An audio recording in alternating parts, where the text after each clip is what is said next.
in the land of grills. Welcome back, folks.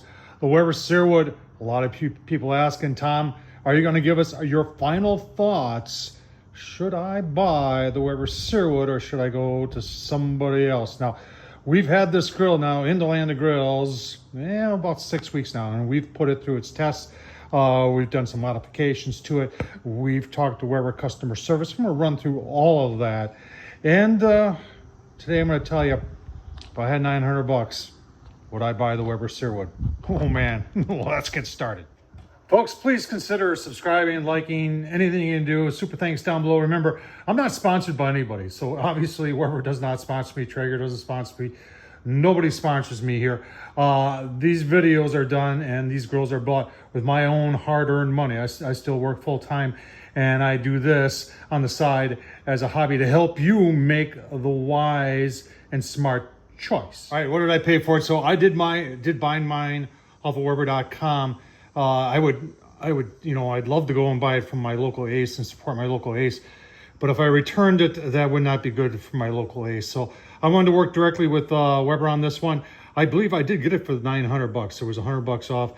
Majority of the time you look online, you see this for $1,000. It's the 600, and then there's the 600 XL, which is right now, this is Labor Day 2025, and that goes for $1,200. Hey folks, you can go to Weber.com to get all, and here's all the dimensions.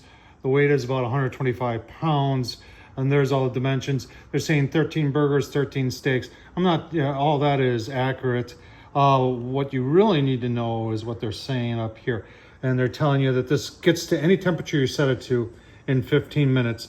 180 on the low side, 600 on the high side. All right, this grill does come with an app. It does hook up to Wi-Fi, whether you have 2.4 or 5 gig. It does work very nice, and it does show a graph once you start. You've got to start it right there on the grill, and then you can change temps from the app, and you can add a temperature probe.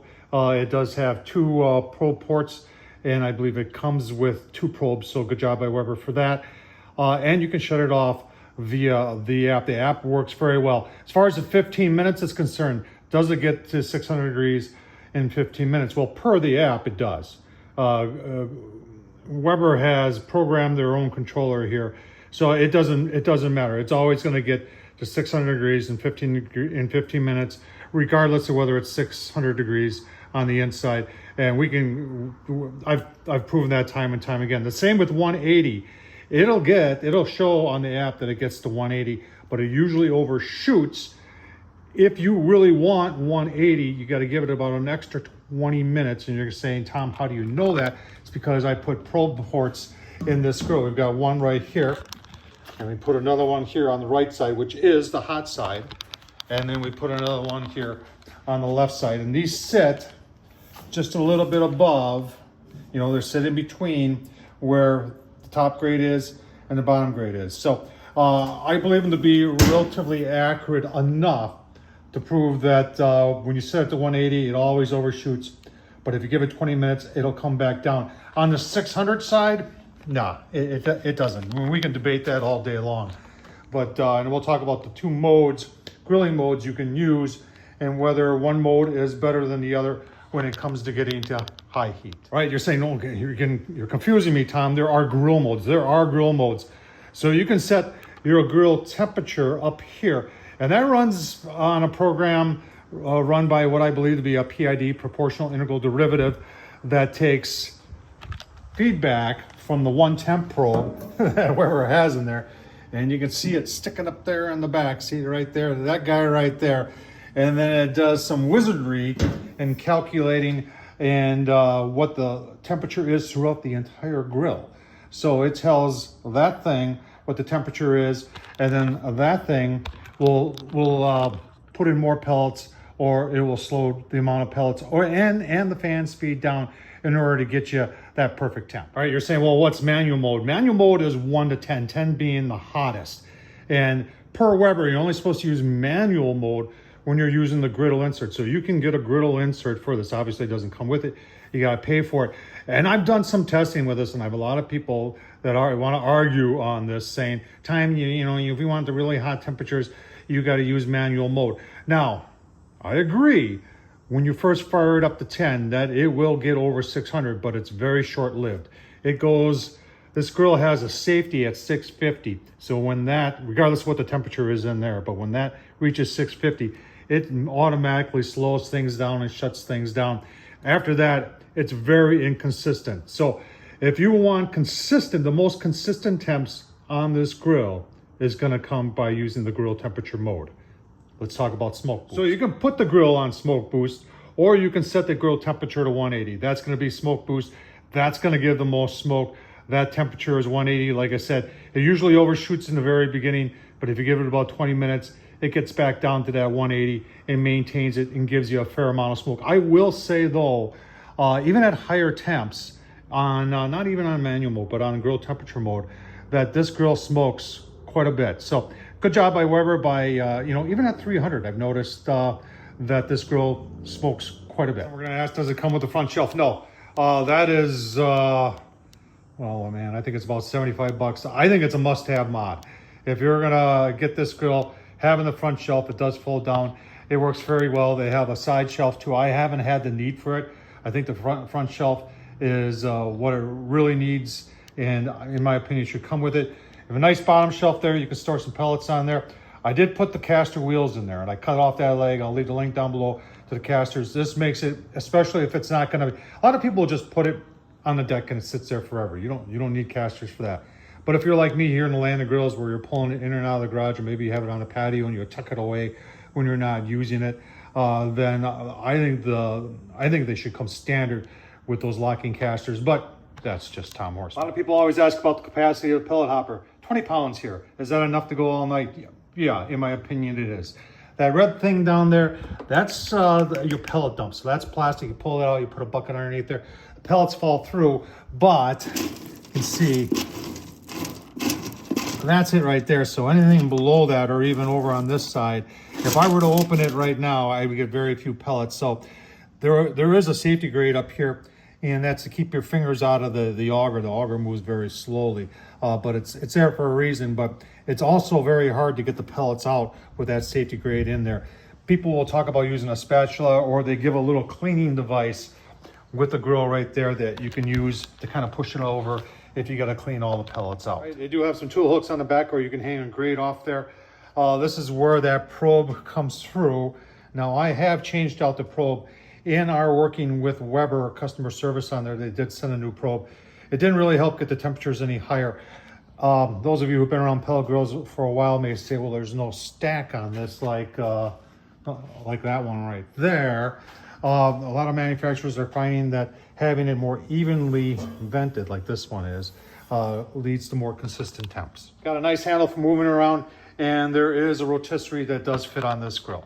On the inside of the grill, it's a little over 600 square inches, with about 228 of it being this top shelf. Now, I do like the fact that they've got a bigger top shelf on there. This is not just a warming shelf. This is indirect cooking. Put pork butts up there, and then you can put a grease tray underneath that so things stay cleaner. If you're looking and you're wondering about this, so that's a cast iron grate that I got from another grill and cut down the fit. And we'll talk about temps in a little bit here, but it does come standard with this, and then there's two of these. It does not come standard with, they have their own cast iron grate if you want to buy that system. It's kind of pricey though. All right, below the grates on the grill is a, well, Weber refers to them as flame tamers. If you ever had a Weber gas grill, you know they have these tented that go over the burners. Same thing here on the smoke fire, the one previous to this, they had several of them. On this one, they just have one big one. They're claiming it's stainless steel. It sits pretty well. It's starting to rust a little bit, so I'm not doubting that it's stainless steel. I just think that it's a lower quality of stainless steel. They do have two vents here which line up on the stainless steel flame tamer where the smoke and the heat come off. We'll take a closer look at that. All right, there's the flame tamer right there, stainless steel, and that does fit over the burn pot, which is, sorry about that, which is right there. That is removable. And below that, and I'm not sure what the name is for this little doohickey, but that, I think that's meant to channel the grease down into there, which then goes underneath into there. Let's talk about our issues you had, and let's talk about Weber customer service. So our issues right off the get-go with this grill was temps, and the fact that Weber's cooking the books with their controller. The 600, like I said before, it always gets to 600 within 15 minutes. Is it really 600? No, it's not 600. In fact, it hardly ever gets to 600, if ever. On manual mode, it'll get to 600 and go over, but then it shuts itself down, and then it just plays around below 550. This grill does 550 all day long. I don't doubt that at all. But when it comes to searing at 550, you're not searing very well. You're just more or less browning. And if you like steaks, like I do, rare, but you still like them charred on the outside, you're not going to get that when you're only doing 550. And Weber's response to me the entire time is you can't use anything inside this grill to measure temps. Nothing. Nothing is going to be as accurate as that one little probe right there, sending information back to that puppy right there that calculates. And when it says it's 600 degrees, that means it's 600 degrees throughout this entire grill. They've sent me emails, several emails stating that, and have told me over the phone. Now, very nice person I've been dealing with over the phone, nice guy and everything like that, but he's just reading the script. He's the script reader. That's all he's doing, and that's his job, just to tell me that I don't know what I'm talking about. But when it comes down to what I do, and the food, the steak, or the burgers speaks for himself. If you like well done burgers with a little sear on the outside, maybe a little brownie, oh boy, it's the grill for you. If you like your steaks rare, this thing ain't gonna do it. It just won't. It'll do the low and slow if you're a little patient with it. It'll do that 180 all day long, and 225 and all in between all that. It'll do it just great. But it doesn't do the one thing that's in its name, and that's sear. All right, so what are my recommendations? If you're buying this grill because you want to do low and slow, if you want to do those pork butts, you want to do some brisket and all that, boy, I tell you what, this grill will work fantastic for you. Grease management's going to be a little bit of a challenge, but if you keep on watching Tom Horsman on YouTube, I'm going to be doing a modification to make grease management a lot easier on this grill. Now, if you're buying this grill to replace your gas grill and you like to sear and you like your steak to be a little, blood running, or like me on the inside, it ain't going to do it. You're going to be disappointed. I hate to tell you that. And there's going to be a lot of people that are going to comment on here, and a lot of them are, very loyal to Weber, and they're going to call me wrong and that. Weber's had every chance to make this right. Every chance.